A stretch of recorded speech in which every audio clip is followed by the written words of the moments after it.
Kahit walang ulan, hindi na nawawala ng baha sa Malabon Central Market. Ang sinasabing dahilan ng ilan, Pagkakaalam ko sir, sira lang po yung prensa ng nabutas kasi kaya nakaganito. mahigit isang taon na kasing sira ang navigational gate na humaharang ng tubig dagat tuwing high tide. At habang sira ito, asahan daw na malulubog ang maraming lugar sa lungsod na below sea level. Kumbaga, parang nasanay na rin po kami kasi ganito, talagang ganito na rin po talaga sa Malabon. Sa mga lugar na pirming binabaha, sila na ang nag-adjust, gaya sa barangay Hulong Duhat. Dahil hindi na praktikal magsuspinde ng klase, kaya tuloy lang habang inaalalayan ng libreng sakay ang mga eskwela.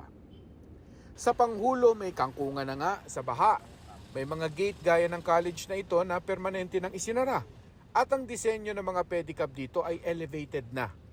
Sa Rizal Avenue Extension, papuntang Malabon City Hall, hanggang tuhod ang baha. May mga rider na itinulak na lang ang motor kesa tumirik ang makina. Tumirek. Naku. Sa huling advisory ng DPWH, sa katapusan ng Hulyo pa, inaasahang matatapos ang navigational gate ng Navotas.